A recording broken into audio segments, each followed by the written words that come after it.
అందరికీ నమస్కారం. ఈరోజు కథ హిట్లర్ ఎపిసోడ్ 8 పెళ్ళి అందుకే చేసుకున్నాను. ఇక స్టోరీలోకి వెళ్తే ఫంక్షన్ హాల్లో జరిగిన అవమానాన్ని భరించలేక హాస్ని అక్కడి నుంచి బయటకు పరుగున వచ్చి వర్షంలో తడుస్తూ ఒకచోట కూర్చొని ఏడుస్తూ ఉంది.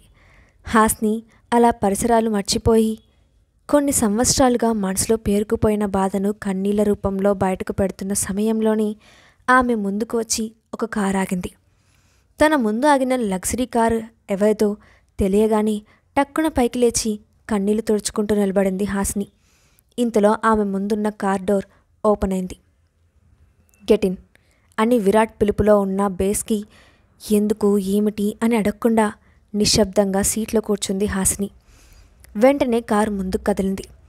ఇద్దరూ ఒకరితో ఒకరు ఏమీ మాట్లాడుకోవట్లేదు. పబ్కి వెళ్ళినప్పుడు జరిగిన ఇన్సిడెంట్తో హాస్నికి విరాట్ అంటే భయం మరింత పెరిగిపోయింది. దాంతో సీట్ ఎడ్జ్కి వెళ్ళిపోయి భయపడుతూ కూర్చుంది. ఆమెను ఒక్క క్షణం డీప్గా చూసి అక్కడి నుండి పారిపోవాల్సిన అవసరం ఏంటి అంటూ హాస్ని భుజం మీద చేయి వేస్తూ అడిగాడు విరాట్. అతడలా ముట్టుకోబోతుంటే చటుక్కున ఇంకొంచెం మూలకు ముడుచుకొని కూర్చొని ఇంకాసేపు అక్కడే ఉంటే మన పెళ్లి విషయం ఎక్కడ బయటపడుతుందో అని వచ్చేశాను అని టెన్షన్ పడుతూ చెప్పింది హాస్ని. ఆమె అలా దూరంగా జరగడంతో ఎంతోమంది అమ్మాయిలు నేను ఒక్క రాత్రికైనా ఆఫర్ ఇస్తానేమోనని ఎదురుచూస్తారు. నువ్వు మాత్రం నాకు దూరంగా పారిపోవాలని ట్రై చేస్తున్నావు. నీకంటే వాళ్ళే బెటర్ అని వెటకారంగా అన్నాడు విరాట్. ఆ మాటకు గుచ్చుకొనేలా చూస్తూ నేను అలాంటి అమ్మాయిని కాదు. ఇంకొక్కసారి ఎవరితోనైనా కంపేర్ చేస్తే నేను ఊరుకోను అని కోపంతో బుసలు కొట్టింది హాస్ని. అందుకే నిన్ను పెళ్లి చేసుకున్నాను అని బదులిచ్చిన విరాట్ను చూసిన హాస్నికి నోట మాట రాలేదు. ఇతని ఉద్దేశం ఏంటి? అసలు నన్ను ఎందుకు పెళ్లి చేసుకున్నాడు అని దీర్ఘంగా ఆలోచిస్తున్న హాస్ని ఒక్కసారిగా తన చుట్టూ చేరిన అతని చేతి స్పర్శకు ఉలిక్కిపడింది. యానివర్సరీకి పార్టీకి ఈ శారీ కట్టుకోవడం వెనుక ఉన్న రీజన్ సక్సెస్ అయిందా బేబీ అని స్ట్రైట్గా అడిగాడు విరాట్. అది విన్న హాస్ని ఆశ్చర్యపోయింది. తన మనసులో ఉన్న విషయాలు అతనికి ఎలా తెలిసాయో ఆమెకు అర్థం కాలేదు. ఏమని సమాధానం చెప్పాలో తెలియక మౌనంగా ఉంది హాస్ని. అసలు ఈ రింగ్ వల్ల నా ప్లాన్ అంతా స్పాయిల్ అయిపోయింది. ఇది నా ఫింగర్కి ఉండడం కూడా నాకు ఇష్టం లేదు అని కోపంగా ఉంటూ చేతి నుండి తీయడానికి ట్రై చేసింది Hasni. Don't you dare baby, ఆ రింగ్ పెడుతూ నేనేం చెప్పానో ఒకసారి గుర్తు తెచ్చుకో అంటూ హాస్ని బుగ్గల మీద పడిన జుట్టు ఎగిరేలా నోటితో ఉఫ్ అని ఊదాడు విరాట్. వద్దు వద్దు, నేను అస్సలు తీయను అని భయంతో తల అడ్డంగా ఊపింది హాస్ని. గుడ్, ఇప్పుడు నేను ఒక క్వశ్చన్ అడుగుతాను, స్ట్రైట్గా ఆన్సర్ చేయ బేబీ అన్నాడు విరాట్. ఓకే చెప్తాను అని అతని వైపు క్యూరియస్గా చూసింది హాస్ని. ఈ శారీ ఎవరి కోసం కట్టుకున్నావు అని అడిగాడు విరాట్. అది నాన్న కోసం అని చెప్పి సైలెంట్ అయిపోయింది హాస్ని. మీ నాన్నకి నీ మదర్తో ఉన్న మెమరీస్ గుర్తు చేయడం కోసం శారీ కట్టుకున్నావు. బట్ ఎవరి కోసం అయితే ఇదంతా చేశావో ఆ వ్యక్తి అసలు నువ్వు ఏం కట్టుకున్నావో అని ఒక్క సెకండ్ కూడా నోటీస్ చేయలేదు. మరెందుకు ఇలాంటి పనులు చేసి పక్క వాళ్ళను రెచ్చగొట్టడం అని ప్రశ్నించాడు విరాట్. అతని ప్రశ్నకు ఏమని సమాధానం ఇవ్వాలో అర్థం కాక కన్నీళ్లతో చూస్తూ ఉండిపోయింది హాస్ని. ఎందుకు ఏడుస్తున్నావు అని అడిగాడు విరాట్. నేను చేసిన ప్రయత్నం తప్పా అని బాధగా అంది హాస్ని. ఎంచుకున్న దారి తప్పు అని బదులిచ్చాడు విరాట్. అంటే అని అయోమయంగా అడిగింది హాస్ని. మీ నాన్నకు నువ్వు గుర్తు చేయాల్సింది నీ కన్న తల్లిని కాదు, నీ సవతి తల్లి మొదటి భర్తను అని సీరియస్గా చెప్పాడు విరాట్. మీరేం చెప్తున్నారో నాకు అర్థం కావట్లేదు అని ప్రశ్నార్థకంగా అతని వైపు చూస్తూ అంది హాస్ని. సింపుల్, ఆ పార్టీలో నీ సవతి తల్లి మాజీ హస్బెండ్ పిక్చర్స్ హ్యాంగ్ చేస్తుంటే నువ్వు అనుకున్న పని జరిగేది అని క్యాజువల్గా చెప్పినట్లు అన్నాడు విరాట్. అతని మాటల వెనుక ఉన్న ఉద్దేశం అర్థమైన హాస్ని కళ్ళు ఆశ్చర్యంతో పెద్దవయ్యాయి. అంటే మీరంటున్నది అని కన్ఫర్మేషన్ కోసం మరోసారి అడిగింది హాస్ని. ఎవరినైనా దెబ్బ కొట్టాలంటే ముందుగా వాళ్ళ వీక్నెస్ని తెలుసుకోవాలి. నీ సవతి తల్లి గురించి మీ తండ్రికి తెలియాలంటే ఆమె వీక్ పాయింట్ హైలైట్ చేయాలి అని చెప్పాడు విరాట్. ఆ ఒక్క మాటతో విరాట్ ఆలోచనలు ఏ రేంజ్లో ఉంటాయో హాస్నికి అర్థమైంది. అది మాత్రమే కాదు, తన ఆలోచనలకు అతని ఆలోచనలకు ఉన్న డిఫరెన్స్ కూడా బాగా అర్థమైంది. తన తల్లి గుర్తుగా ఉన్న శారీ కట్టుకుంటే తండ్రి అప్సెట్ అవుతాడని అనుకుంది. కానీ విరాట్ చెప్పినట్లు చేస్తే ఒక్క దెబ్బకు 2 పిట్టల అన్న చందాన ఒకేసారి తన తండ్రికి సవత్తల్లికి బుద్ధి చెప్పినట్లయ్యేది అని అనుకుంది హాసిని. ఈ హిట్లర్ ఆలోచనలు ఇంత వైలెంట్గా ఉన్నాయి కాబట్టి ఈ స్టేట్కి కింగ్ అయ్యాడు అనుకుంటూ విరాట్ను మనసులోనే పొగుడుకుంది హాసిని. ఇంతలోనే ఆమె అంతరాత్మ బయటకు వచ్చి, నీకు సిగ్గులేదు హాసిని, మొన్న పబ్బు నుంచి ఇంటికి వచ్చాక అతను నీతో ఎలా బిహేవ్ చేశాడో మర్చిపోయావా? అతని మాటలు వినడానికి రెడీ అయిపోయావు, సెల్ఫ్ రెస్పెక్ట్ లేదా అని గడ్డిపెట్టింది. దాంతో ఆమెలో ఉన్న మొండిపిల్ల నిద్రలేచింది. ఛీ, ఈ దుర్మార్గుడి హెల్ప్ తీసుకోవడం కంటే నా పాటలు నేనే పడటం బెటర్ అనుకుంటూ విరాట్ వైపు తిరిగి, ఈ బోడి సలహాలు నాకేం అక్కర్లేదు అని పొగరుగా అంది హాసిని. ఈ మాట గుర్తుపెట్టుకో, స్ట్రెస్ చేసి చెప్పాడు విరాట్. అతని ఫేస్లో ఎక్స్ప్రెషన్కి భయమేసి, పుట్టింట్లో ఉన్నప్పుడు తండ్రి మాట వినాలి, అత్తారింట్లో ఉన్నప్పుడు భర్త మాట వినడం మన భారతీయుల సంప్రదాయం, మీకు తెలియదా అని అమాయకంగా అడిగింది హాసిని. ఆహా అన్నట్టు ఎక్స్ప్రెషన్ ఇచ్చాడు విరాట్. ప్రతిదానికి ఇలా భయపడతారెందుకు? ఇంకా మాట్లాడితే అడగండి అంటూ ముఖం మార్చుకుంది Hasini. Good decision, keep it up అని అన్నాడు విరాట్. ఆ మాటకు ఒళ్ళు మండిన హాసిని ఏదో అందామని నోరు తెరిచింది. కానీ మాట బయటకు వచ్చిన మరుక్షణం అతని రియాక్షన్ ఎలా ఉంటుందో ఊహించి సైలెంట్ అయిపోయింది. అయినా నిన్ననుకొని ఏం లాభం, నీలాంటి రాక్షసుని నాకు మొగుణ్ణి చేసినందుకు ఆ దేవుణ్ణి అనాలి. ఆయనకు నా మీద ప్రేమ ఎక్కువైపోయి ఇలాంటి మురిటోడితో బతుకమని తలరాతలో రాశాడు. ఏం చేస్తాం, బహుశా నన్ను క్రియేట్ చేసే టైంలో వాళ్ళ ఆవిడితో గొడవ జరిగినట్టుంది, అందుకే నాకు ఇలాంటి సింహానికి ముడిపెట్టాడు అని తన మీదే తన జారిపడింది హాసిని. ఇంతలో కార్ ప్యాలెస్కు చేరుకోవడంతో ఆలోచనల నుంచి బయటకు వచ్చి కార్ దిగి నేరుగా రూమ్కి వెళ్ళిన హాసిని ఫ్రెష్ అయ్యి తన తల్లి చీర జాగ్రత్తగా ఫోల్డ్ చేసి డ్రెస్సింగ్ రూమ్లో ఉన్న కబోర్డ్లో పెడుతూ యథాలాపంగా పక్కకు చూసింది. అక్కడ డిఫరెంట్ సైజెస్ అండ్ మోడల్స్లో ఉన్న కాస్ట్లీ బ్రాండెడ్ క్లాత్స్ ఉన్నాయి. వార్డ్బోర్డ్లో 3 ఆ బట్టలు ఆక్యుపై చేస్తే ఏదో మూలకు నెట్టేసినట్లు ఒక పక్కన తన బట్టలు ఉండటంతో హాసినికి కోపం వచ్చింది. ఎవరో వాడిన బట్టలు నా రూమ్లో ఎందుకున్నాయి? అసలు ఏమనుకుంటున్నాను నా గురించి? ఎక్కడ వేస్ట్ అయిపోతాయేమోనని నాతో యూజ్ చేయిద్దామనుకుంటున్నాడా? No, never. ఈ హాస్ని ఒకరు వాడిన బట్టలు తాకను కూడా తాకదు.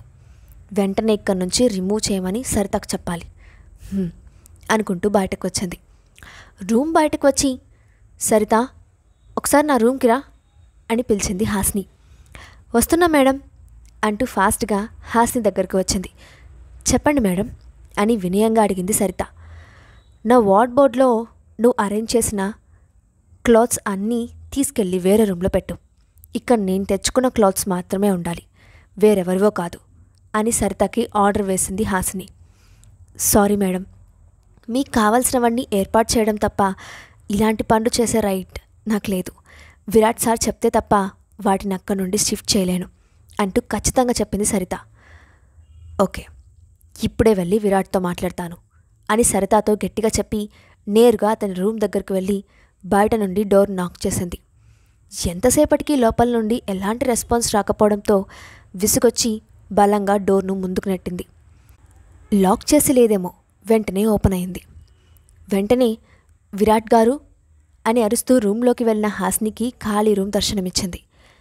అదేంటి, ఇద్దరము కలిసే కదా వచ్చింది, ఇంతలోనే ఎక్కడికి వెళ్ళారు అనుకుంటూ గదిలో బాల్కనీలో అంతా వెతికింది. ఇంతలో డోర్ ఓపెన్ అయిన సౌండ్ వినిపించడంతో వెనక్కి తిరిగిన హాస్నికి వాష్రూమ్ నుండి బయటకు వస్తూ కనిపించాడు విరాట్. ఒక టవల్ వేస్ట్కి కట్టుకొని మరొక టవల్తో తల తుడుచుకుంటూ వస్తున్న విరాట్ని చూసిన హాసిని ముఖం ఎర్రగా కందిపోయింది. వెంటనే సిగ్గుతో వెనక్కి తిరిగింది. అప్పటికే హాసిని ముఖంలో ఎక్స్ప్రెషన్స్ గమనించిన విరాట్ తన ముఖంలో కావాల్సింది దొరికిందన్న సాటిస్ఫాక్షన్తో పాటు ఒక ఈవిల్ స్మైల్ కూడా వచ్చింది. నిదానంగా నడుచుకుంటూ వచ్చి ఆమె వెనక నిలబడి, ఇలా వెనక నుండి నీ సెక్సీ బాడీ చూపించడం ఎంత ప్రమాదమో తెలుసా అని హక్సీగా అన్నాడు విరాట్. మెడ మీద వెచ్చగా తగులుతున్న అతని శ్వాసకి హాస్ని ఒళ్ళంతా ఒక్కసారిగా భయంతో కంపించిపోయింది. బంగారు రంగులో కండలు తిరిగిన దేహంతో అందంగా ఆరోగ్యంగా చూడ్డానికి గ్రీకు వీరులాగా కనిపిస్తున్న విరాట్ని చూస్తున్న హాసినికి ఊపిరి భారమైపోయింది. లోపల కలుగుతున్న అలజడిని కంట్రోల్ చేసుకోవడానికి అన్నట్లు అతనికి కాస్త దూరంగా జరిగి మీతో ఒక ముఖ్యమైన విషయం మాట్లాడాలి అని తలదించుకొని చెప్పింది హాసిని. చెప్పు అని సూటిగా ఆమె కళ్ళల్లోకి చూశాడు విరాట్. నా వార్డ్బోర్డ్లో మీరు పెట్టించిన డ్రెస్సెస్ అన్నీ తీసేయొచ్చా అని తడబడుతూ అడిగింది హాసిని.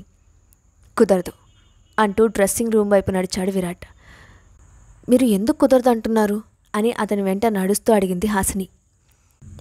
ఆ డ్రెస్సెస్ అన్నీ వేసుకోవడానికి పడేయడానికి కాదు కొట్టినట్టు సమాధానమిచ్చాడు విరాట్. కానీ ఆ డ్రెస్సెస్ నా రూమ్లో ఉండటం నాకు ఇష్టం లేదు. అయినా ఎవరికోసమో కొన్నవి యూజ్ చేయాల్సిన అవసరం నాకేంటి? నా దగ్గర లేవనుకున్నారా? వేస్ట్ బట్టల్ని నా వార్డ్బోర్డ్లో పెట్టమని చెప్పడం వెనక మీ ఉద్దేశం ఏంటి అసలు అని విరాట్ను ఆవేశంగా నిందించింది హాసిని. ఆమె మాటలకి కోపం వచ్చిన విరాట్ వెనక్కి తిరిగి ఒక చూపు చూశాడు. అంతే, టక్కున 2 అడుగులు వెనక్కి వేసింది హాసిని.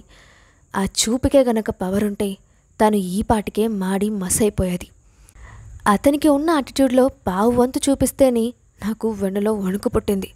ఇక పూర్తిగా చూపిస్తే ఏమైపోయేదానినో అని లోపలే అనుకుంటూ గుండెల మీద చేయి వేసుకుంది. ఎంతసేపటికి అతని నుండి ఎలాంటి రియాక్షన్ రాకపోవడంతో అతి కష్టం మీద గొంతు పెగల్చుకొని నేను చెప్పింది మీకు వినిపించిందా అని నెమ్మదిగా అడుగుతూ ముందుకు వెళ్ళిన హాసిని కాళ్ళకి ఏదో అడ్డం పడడంతో అమ్మా చచ్చాన్రో బాబు అని గట్టిగా అరుస్తూ కింద పడిపోయింది. అదృష్టం కొద్దీ కింద మందపాటి కార్పెట్ ఉండటంతో పెద్దగా దెబ్బలు తగలలేదు. అబ్బా అమ్మా నొప్పి అని మూలుగుతూ కాళ్ళు సవర్దించుకుంటూ పైకి లేవడానికి ట్రై చేసింది హాసిని. తన చేతిలో ఉన్న టవల్ని చూసి ఆశ్చర్యపోయింది. అసలు ఈ టవల్ నా చేతిలోకి ఎలా వచ్చింది? ఇంతకుముందు ఎక్కడో చూసానే అని తీవ్రంగా ఆలోచించిన హాసినికి అది విరాట్ టవల్ అని అర్థం కావడానికి ఎంతో సమయం పట్టలేదు. అంటే ఇంత తేలిగ్గా ఉన్న టవల్ నన్ను పడేసిందా అని ఆలోచిస్తూ తల ఎత్తి చూసింది హాసిని. వెంటనే దిక్కులు పిక్కటిల్లలా అరుస్తూ తన 2 చేతులతో కళ్ళు గట్టిగా మూసుకుంది. ఏమైంది బేబీ, ఎందుకు అలా అరుస్తున్నావు అని అదో మాదిరిగా అడిగాడు విరాట్. మీ ఒంటి మీద ఉండాల్సిన టవల్ నా చేతికి ఎలా వచ్చింది అని కళ్ళు తెరవకుండా అడిగింది హాసిని. ఎలా వచ్చిందో నీకు తెలియదా అని అడిగాడు విరాట్. ఇదేంటి ఈ మానవుడు ఇలా అంటున్నాడు అనుకుంటూ జరిగిందంతా ఒకసారి రివైండ్ చేసింది హాసిని. కింద పడే ప్రాసెస్లో సపోర్ట్ కోసం చేతికి దొరికిందేదో పట్టుకోవడం గుర్తుకు వచ్చింది. ఏదో అనుకొని అతని ఒంటి మీద ఉన్న టవల్ లాగేశాను. ఇప్పుడు ఏ మొహం పెట్టుకొని అతనితో మాట్లాడాలి?